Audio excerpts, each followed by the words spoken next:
할렐루야. 저는 오늘 이 말씀 가지고요, 하나님의 눈으로 바라보는 인생이라는 제목으로 귀한 은혜의 말씀을 나누기를 원합니다. 오늘 본문 말씀을 보게 되어지면요, 하나님께서 예레미야에게 환상을 보여주십니다.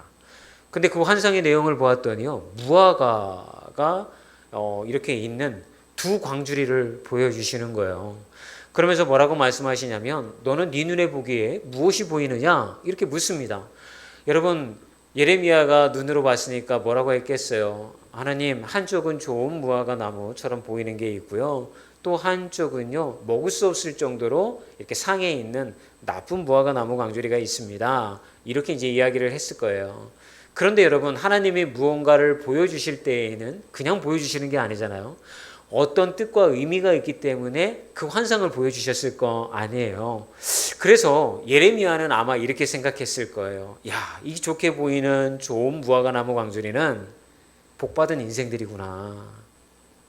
그리고 이렇게 상해가지고 먹을 수 없는 이 무화과 광주리는 이게 복받지 못한 그런 인생들이구나 라고 그렇게 해석을 했을 거예요. 그런데 그러면서 예레미야는 거기서 한 발자국 나가면서 생각을 했겠죠. 아, 보기 좋고 먹기에 좋아 보이는 이 무화과 광주리는 아마도 포로로 끌려가지 아니하고 예루살렘에 남아있는 사람들, 가족들과 헤어지지 아니하고 자기의 땅과 재산을 지킬 수 있는 예루살렘에 남아있는 사람들이 좋은 무화과 나무이겠구나. 그리고 우리의 왕과 고관대작들과 젊은 귀족들과 포로로 다 끌려가는 사람들, 이 사람들은 상하여서 먹을 수 없는 나쁜 무화과겠구나. 아마 이렇게 생각을 했을 거예요. 그런데 하나님은 오히려 그 반대의 이야기를 예레미야에게 해주신 거예요. 우리가 생각했을 때 좋은 것과 나쁜 것이 아니라 하나님은 오히려 바벨론의 포로로 끌려가는 그러한 사람들이 좋은 무화과 나무이고 오히려 가족들과 헤어지지 아니하고 예루살렘에 남아서 자기의 재산도 지킬 수 있었던 그 사람들을 상한 무화과 나무라고 그렇게 해석을 해주셨다는 거예요. 여러분, 하나님이 이렇게 말씀하신 이유는요, 우리의 생각과는 다르시기 때문에 그런 거예요. 하나님이 기뻐하시는 존재는 어떤 존재들입니까? 하나님만을 의지하고 하나님을 따르고 하나님의 자녀로 살아가려고 하는 사람들이 좋은 무화과 나무라는 거예요. 그러나 아무리 그들의 삶이 잘 되고 있는 것처럼 보이고 순탄해 보이고 걱정과 근심이 없는 것처럼 보인다 할지라도 하나님을 외면하고 자기 인생의 주인이 자기라고 생각을 하여서 자기가 계획하고 그 길을 걸어가는 사람은 상하여서 먹을 수 없는 무화과 나무다 라고 알려주고 계신 거예요. 이것이 우리가 오늘 본문 말씀을 통하여서 깨달아야 할 핵심인 것입니다. 여러분, 하나님의 관점에서요, 우리가 만나는 고난과 어려움 속에서 그것이 하나님의 섭리를 통하여 우리를 하나님의 자녀로 변화시키는 과정이고 훈련의 과정이라고 이야기한다고 한다면 여러분, 이거는 우리에게 복이 되어지는 거예요. 그런데 우리는 어떤 생각을 가지고 있어요?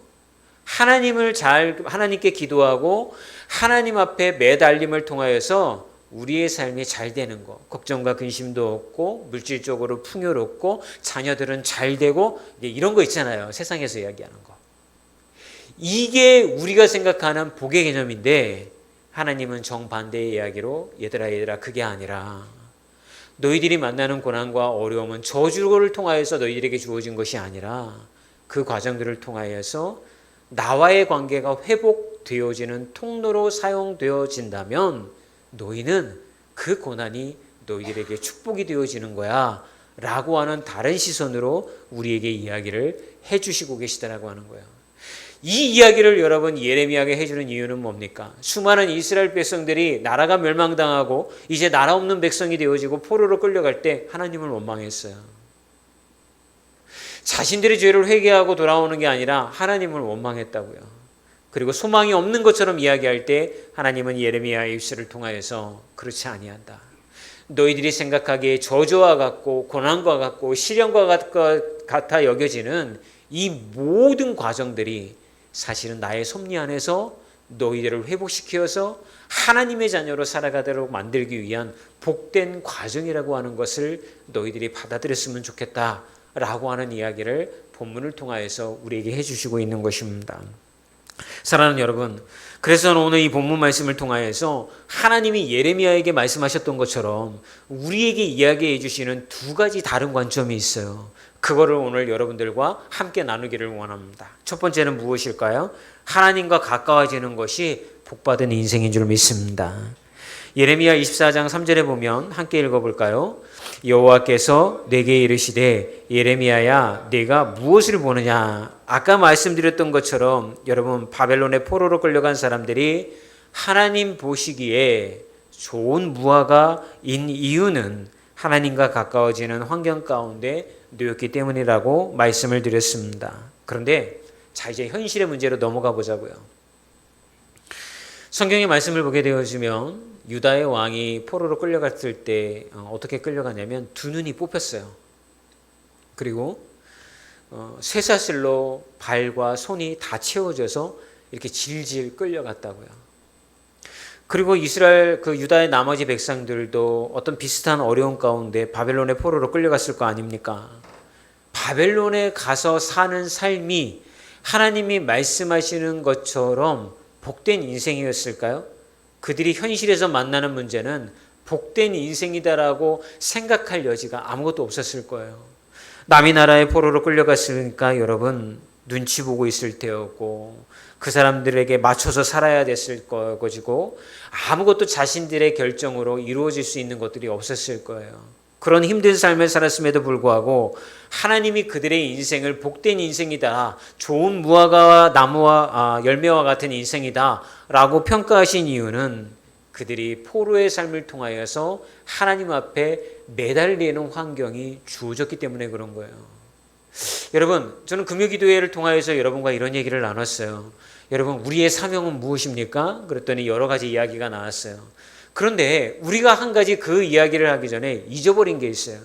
우리의 사명과 소명은 무엇이냐면 하나님으로 인하여서 즐거워하는 거예요. 하나님으로 인하여서 행복해지는 거예요. 여러분, 하나님이 주신 것으로 인하여 행복해지는 게 아니라 하나님 그분만으로 인하여 내가 행복하여지고 즐거워질 수 있는 은혜를 누리는 거예요. 이게 우리에게 부어주신 사명이라고요.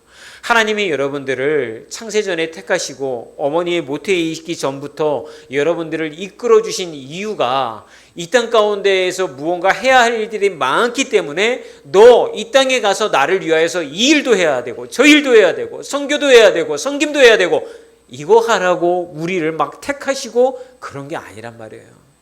하나님이 우리를 죄 가운데 구원하시고 창세전부터 택하신 이유는 이 땅 가운데 유일한 존재인 여러분이 하나님으로 인하여 그분만으로만 행복하고 즐거워할 수 있는 존재이기 때문에 여러분들을 그런 존재로 만드시기 위하여 택하시고 인도해 주셨다라고 하는 것입니다. 여러분, 그런데 이 땅 가운데 죄가 들어오고 난 다음에 우리는 어떻게 합니까? 하나님, 내가 주님으로 인하여서 행복해지고 주님으로 인하여서 즐거워질 수 있는 건요, 내 삶이 남들 보기에 번듯하게 하나님이 해 주셔야지만 제가 그렇게 고백할 수 있는 것 같아요. 하나님, 내 자식들도요 좀 잘 돼야 되지 않겠습니까? 하나님, 저의 가정도 잘 되어야 되지 않겠습니까? 이래야 남들 앞에 가서 여러분 예수 믿으십시오. 예수 믿었더니 자녀가 잘 되는 삶, 가정의 삶이 풍요로워지는 삶, 많은 것을 누리는 삶, 질병이 걸렸어도 다 고침받는 삶, 걱정과 근심은 없는 삶, 뭐 이렇게 좀 자랑하고 다닐 거 아니에요. 그런데 여러분, 지금까지 예수님 믿으면서 살아오셨지만 그런 인생이 주어지던가요?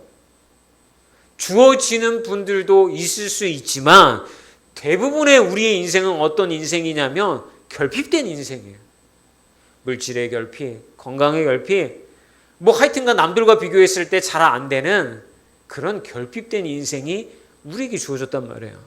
그럼 여러분, 우리 하나님한테 뭐라고 얘기해야 되는 거? 하나님 믿으면 잘 된다면서요.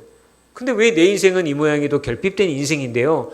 이렇게 따질 수 있지요. 그런데 하나님은 그런 우리에게 뭐라고 말씀하십니까? 그 전에 나는 너와 나와의 관계가 회복되어지기를 원하신다는 거예요. 그 회복되어지는 관계는 무엇입니까? 내 안에서 네가 어린아이와 같이 뛰어노는 거예요. 그래서 이사야서 11장에 가면 이렇게 이야기하잖아요. 사막에 샘이 넘쳐 흐르리라. 사막에 꽃이 피어 향내 내리라.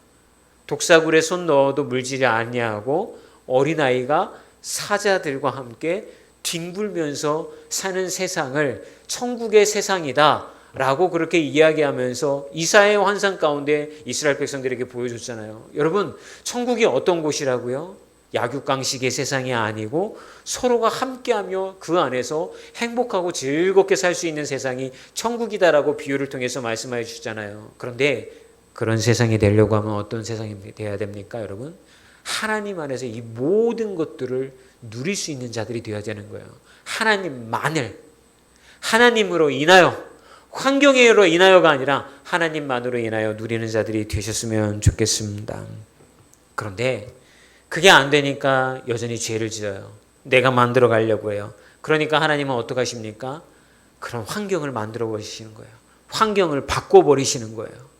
환경을 바꿔버리니까 포로로 끌려간 사람들은 거기서 하나님 앞에 매달려요. 하나님, 내 힘으로 할 수 있는 게 아무것도 없고 하나님이 인도해 주셔야지만 제가 살아갈 수 있는 것 같습니다 라고 찾고 두드리는 하나님 안에서의 변화된 삶이 이스라엘 백성들 안에 일어나게 되었다고요. 그래서 그들을 향하여 하나님은 뭐라고 이야기합니까? 너희들은 복받은 존재다. 너희들이 나를 찾고 나에게 오면 내가 반드시 너희들을 회복시키리라 라고 하는 약속의 말씀으로 그들에게 도와주셨다라고 하는 거예요. 그런데 여러분, 예루살렘에 남았던 사람들은 어땠어요? 겉으로 보기엔 이 사람들이 복받은 사람들 같았어요. 그죠? 그런데 그들은 여전히 어떻게 했습니까? 하나님을 외면하고 하나님이 아니라 자기들이 자기들의 인생을 만들어가고 이런 죄의 길을 여전히 걸어갔기 때문에 하나님은 예레미야의 환상 가운데 저들은 상하여서 먹을 수 없는 나쁜 무화과다라고 평가를 하고 계셨다라고 하는 거예요. 이제 저는 여러분들에게 묻고 싶어요. 여러분들은 무엇을 보고 계신가요? 여전히 삶이 잘 되고 부족함 없는 인생이 되는 거, 넉넉한 여유 있는 삶을 사는 것이 하나님 앞에 받은 인생의 복이다라고 생각하시는 분들이 계시다라고 한다면 오늘 이 예레미야의 말씀은 우리에게 이런 도전을 주고 있는 거예요. 고난이 고난으로 끝나지 아니하고 그 고난이 축복이 되어지는 인생이라고 하는 것은 하나님 안에서 변화된 자가 그것을 누리게 된다라고 하는 것입니다. 여러분, 그런데 우리가 한 가지 이 말씀을 듣다 보면 이런 고민이 생기게 되어지는 거예요. 목사님, 저도요 환경 바라보지 아니하고 돈 없어서 쩔쩔매지 아니하고 주님이 다 해결해 주실 거고 인도해 주실 거야 라고 하는 굳건한 믿음 안에서 하나님만으로 인하여 행복해지는 삶을 살고 싶은데요, 그게 제 능력으로 안 되더라고요. 어떻게 해야 될까요? 이렇게 질문을 벌이신다고 한다면 여러분, 예레미야 24장 5절을 보면 하나님이 이렇게 얘기를 하세요. 읽어볼까요? 시작. 내가 이곳에서 옮겨 갈대아인의 땅에 이르게 한 유다 포로를 이 좋은 무화과 나무같이 잘 돌볼 것이니라. 여기서 밑줄 쫙 친다면 어디다 칠까요? 잘 돌보신다는 거예요. 우리의 힘으로 뭔가를 만들어가는 게 아니라 하나님이 돌보시겠다라고 약속하고 계신 거예요. 여러분, 성경은 계속해서 우리에게 뭘 얘기를 하고 계십니까? 너희들이 포로로 끌려간 안 좋은 환경, 어려운 환경 가운데 있다 하더라도 내가 너희들을 포기하지 않을 거야. 내가 너희들을 돌볼 거야. 너희들이 나를 찾는 환경 가운데 나를 찾고 부르짖어 구하면 내가 너희들에게 공급하여 줄 것이고 나는 너희들의 하나님이 돼서 너희들의 삶을 인도해 갈 거야. 여러분, 이거 잊어버리면 안 된단 말이에요. 이게. 우리 청년들도 마찬가지인 거예요. 여러분들의 신앙에 어디서 변화가 일어나야 되냐면 주님, 내 인생 좀 번듯한 인생 되게 해주세요. 이게 아니란 말이에요. 이게. 그런 인생은 운이야, 운. 여러분, 토스를 개발한 창업자가 이런 얘기를 합니다. 여러분, 저도 인생이 성공한 인생이지만 제 인생을 돌아봤을 때에 저의 노력은 1%였고 사업의 성공은 99%가 운이었습니다. 이렇게 얘기를 합니다. 그러면서 그분이 뭐라고 이야기를 하냐면 그러면 99%의 운을 어떻게 제가 가져올 수 있습니까? 포기하지 아니하고 그 일을 계속하는 겁니다. 남들이 봤을 때에는 지루하고 아무것도 보이지 않는 그 일을 계속해서 도전하는 것입니다. 저도 6번 실패하고 7번째 돼서야 비로소 토스가 터져서 성공한 기업가가 되었습니다. 여러분, 시도해서 포기하지 마십시오. 이런 얘기를 합니다. 여러분, 신앙으로 이걸 가지고 와서 바꿔서 이야기를 해볼까요? 여러분의 인생은 장밋빛 인생이 되어지지 않을 수 있습니다. 여러분들이 운이 좋아서 99%의 운빨에 따라서 여러분의 인생이 남들이 부러워할 만한 인생이 되어질 수도 있지만 100명 중에 99명은 그렇게 살지 못할 겁니다. 그렇다고 한다면 일찌감치 포기하십시오. 그런 인생은 예수를 만날 수 있는 인생도 아니고 하나님이 주인 되는 인생이다라고 고백할 수 있는 인생도 되어질 수가 없어요. 그걸 아시는 주님께서 여러분들을 고난 가운데 당금질하는 거예요. 주님, 저 좀 살려주세요. 저 좀 어떻게 해주세요. 힘들어 죽겠어요. 라고 하는 비명이 나올 상황까지 여러분들을 몰아갈 것입니다. 하나님은. 그리고 거기서 여러분들은 꺾여지고 하나님밖에 나의 인생의 주인 되시는 분이 없구나 라는 것을 알게 되어졌을 때 무릎을 기어 하나님의 전에 나와 주님, 저를 삶을 인도하여 주시옵소서. 나는 주님께 맡기는 인생이 되어질 수밖에 없습니다 라고 다 항복하고 나와서 고백하게 되어졌을 때에 하나님은 그의 인생 가운데 이제 내가 너를 돌보리라 하고 하는 말씀들을 통하여 여러분의 인생이 하나님의 영광을 드러내는 인생으로 만들어 가신다라고 하는 거예요. 수많은 기독교 기업가들이 있습니다. 그들의 간증을 들어보면 공통된 고백 하나가 있습니다.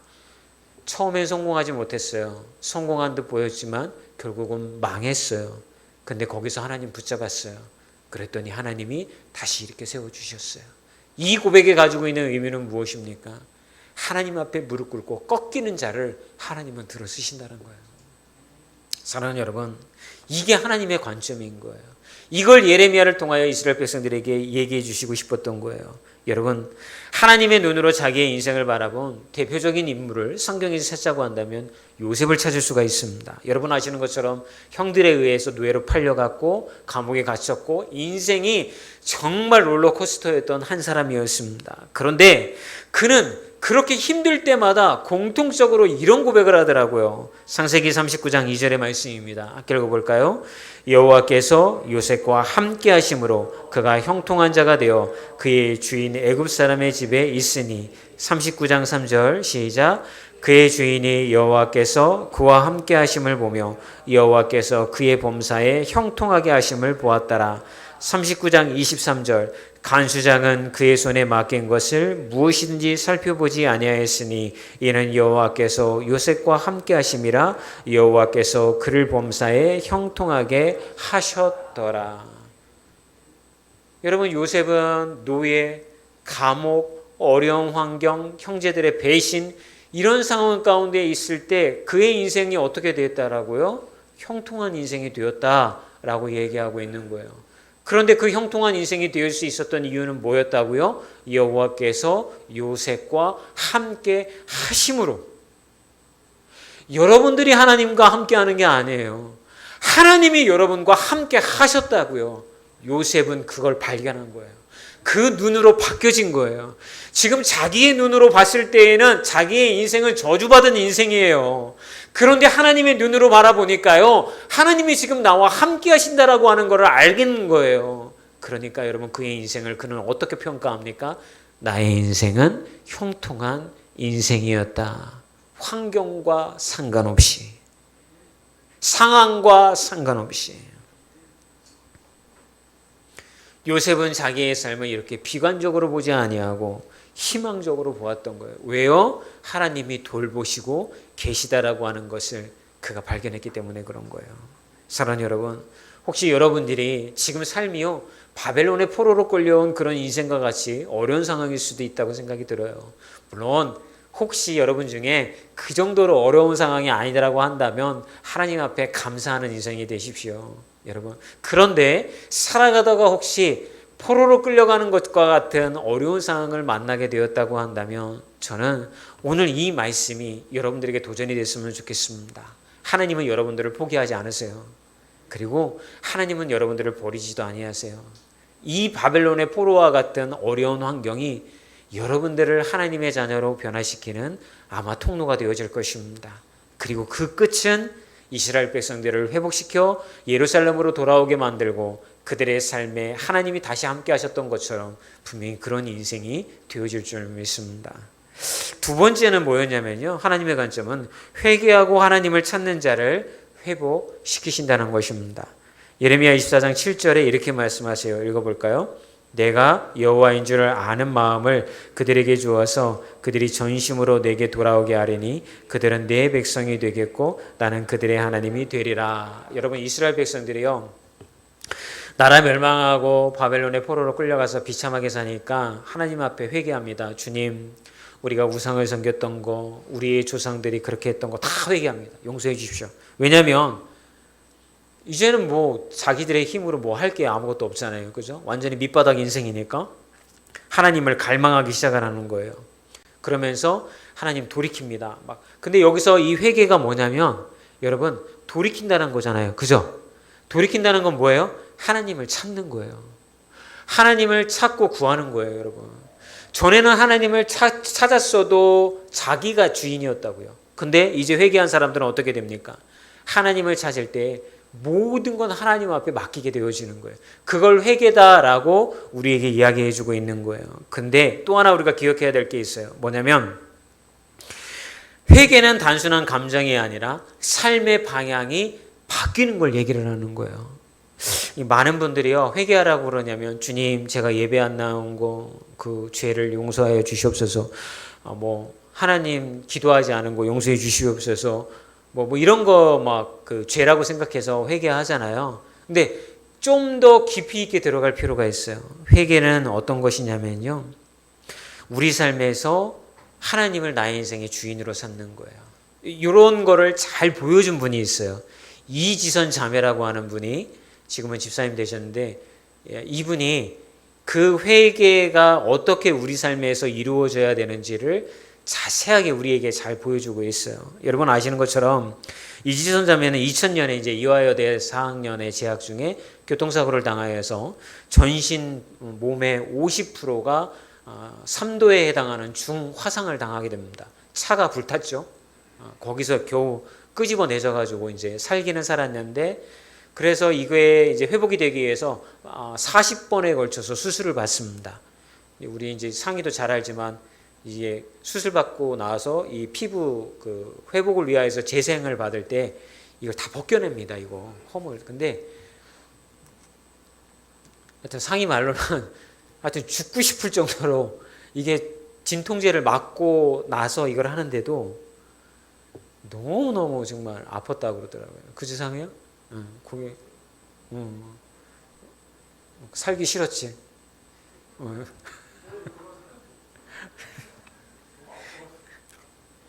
근데 이 힘든 수술하고 이제 재생을 이제 거쳤잖아요.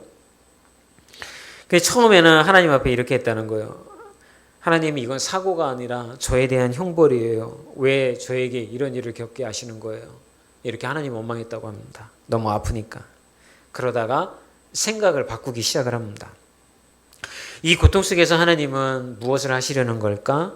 이 일을 통해서 나에게 말씀하시려는 것은 무엇일까? 여러분, 회개가 일어나면 주인이 바뀌게 되어지는 거잖아요. 그 전에 내가 주인이었을 때는 어떻게 했어요? 도대체 하나님, 내가 뭘 그리 잘못했다고 내 인생에 이런 어려움을 주십니까? 이렇게 나 중심으로 생각하니까 그렇게 생각하는 거예요. 그죠? 그런데 회개가 일어나게 되어지면 주인이 바뀌는 거잖아요. 그죠? 그러니까 질문도 바뀌게 되어지는 거죠. 그전에는 왜 이러신 거예요? 라고 했던 그 고백이 도대체 하나님, 저에게 주신 이 고통을 통하여서 하나님이 하시려고 하는 일은 무엇입니까? 라고 질문이 바뀌더래요. 그러면서 또 질문이, 이 일을 통해서 저에게 말씀하시려고 하는 것은 무엇입니까? 이렇게 묻게 되더라는 거예요. 이런 생각의 변화가 일어나고 난 다음에 두 번째, 태도의 변화가 일어나기 시작을 합니다. 이 이지선 그 자매가 간증하러 가서 이런 얘기를 많이 했다고 그래요. 저는 사고와 잘 헤어졌다라고 생각을 합니다. 이게 무슨 말이냐면 단순히 위로의 말을 하기 위해서 이 얘기를 한 게 아니라 사고를 통해서 하나님이 자기를 새롭게 바꾸셨고 자기의 삶과 방향이 바뀌었다라고 하는 고백을 여러분 이렇게 한 거예요. 근데 이지선 자매가 이렇게 이제 이야기를 하니까 사고를 인생의 저주나 불행으로 여기지 않고 하나님의 선하신 섭리로 해석합니다. 라고 하는 거를 그렇게 고백했다라고 이야기를 하는 거거든요. 그러다 보니까 즉 왜 나에게 이런 일이? 라고 하는 질문이 하나님이 이 일을 통해서 무엇을 이루시려고 하신 겁니까? 라고 하는 적극적인 태도로 나아가게 되더라고요. 거예요. 그러면서 마지막에 변화가 일어납니다. 말씀을 통해서 깨달음을 얻게 되어지는 거죠. 얼마나 아프고 힘들었어요. 밤마다 병상에서 울었대요. 그때 유일하게 붙잡을 수 있는 게 성경의 말씀이었다라고 하는 거예요. 예전에는 성경책 좋은 말씀 읽어도 잘 이해가 되어지지도 않고 어려운 말 하고 있고 별로 그렇게 가까이 하고 싶지 않았던 그런 책이었는데 병상에 있으니까 붙들 수 있는 게 아무것도 없는 거예요. 그래서 성경책을 읽기를 시작을 합니다. 그랬더니 그녀에게 성경의 말씀이 꿀송이와 같이 달게 찾아오기 시작을 합니다.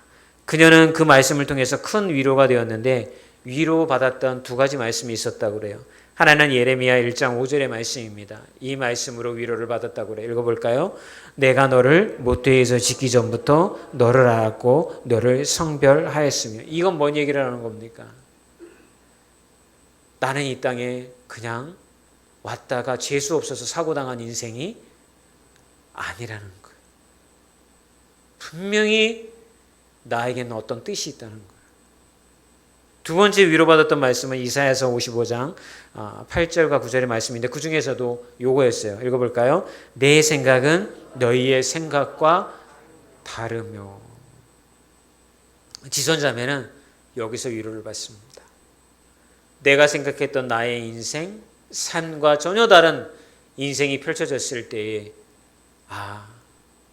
하나님의 생각, 계획은 다를 수도 있겠구나 라는 걸 받아들이기 시작을 합니다. 그러면서 깨닫게 되어지죠. 내 인생은 우연이 아니라 하나님 안에 있는 길이었다. 저는 왜 여기까지 이렇게 길게 이지선 자매의 이야기를 끌고 왔을까요, 여러분? 회개는 이렇게 이루어지는 거예요. 회개는 하나님 나 잘못했어요. 다시는 그런 짓 안 할게요. 그러니까 저에게 복을 주셔서 남들에게 좀 인정받는 인생 되게 해주세요. 이게 회개가 아니라는 거예요. 회개는 하나님으로 주인을 바꾸는 거예요. 하나님의 시선으로 내 삶을 바라보는 거예요. 하나님의 생각으로 내가 생각이 전환되어지는 거예요. 그러면서 그 생각의 전환은 희망으로 바뀌게 되어지는 거예요. 하나님이 나의 인생의 주인 되셔서 인도해 가시는 인생은 결코 이렇게 고난이 와도 저주와 같은 인생이 아니구나. 분명히 이 과정들을 통하여 하나님의 거룩하신 뜻이 이 땅 가운데 세워지겠구나 라고 하는 희망을 품게 되어진다라고 하는 거예요. 자, 이렇게 진정한 회개가 이루어진 후에 여러분 이스라엘 백성들에게 하나님은 뭐라고 말씀하십니까? 24장 6절에 이렇게 얘기를 하십니다. 시작. 내가 들을 돌아보아 좋게 하여 다시 이 땅으로 인도하여 세우고 헐지 아니하며 심고 뽑지 아니하겠고. 여러분 뭐라고 말씀하십니까? 헐지 아니하겠다, 뽑지 아니하겠다. 하나님이 영적으로 견고하게 회복시키겠다라고 하는 약속의 말씀을 예레미야에게 주셨다라고 하는 거야. 저는 여러분들이 여기서 소망을 얻기를 원합니다. 우리가 인생의 주인을 주님으로 바꾸면 고난도 재해석이 가능하게 되어지고 거기서 내 힘으로 재해석해야지 나 하나님의 시선으로 내가 당한 고난과 어려움 바라봐야지 이게 아니라 하나님이 그렇게 만들어 가신다는 거예요. 하나님을 찾는 자에게 그렇게 하시겠다라고 하는 거예요. 그러면 우리가 이제부터 해야 할 일은 뭐예요? 하나님을 찾는 거예요. 두드리는 거예요. 구하는 거예요. 그러면 이 찾는 자에게 찾게 해주시고 구하는 자에게 얻게 해주신다라고 하는 약속의 말씀이 세상의 것을 여러분들에게 주신다라고 하는 뜻이 아닌 거예요. 구하고 찾고 두드리는 자에게 주 예수께서 만나 주시어서 주님 안에서 주님을 누리고 주님으로 인하여 행복해져지는 그런 삶을, 생각을, 방향성을, 가치관을 우리에게 주시겠다라고 약속해 주시는 것입니다. 이것이 우리에게 소망이 되어져서 이 땅 가운데 살아갈 때에 좋은 무화과 나구나. 내 인생을 바라봤더니 흠집도 났고 부족한 것도 많고 되는 것도 없고 야, 내 인생은 썩은 무화과구나. 이렇게 평가할 것이 아니라 내 인생은 내가 하나님과 동행하고 있으니 좋은 무화과구나 라고 하는 것을 잊어버리지 말고 살아가시는 분들이 되기를 주의 이름으로 축원합니다.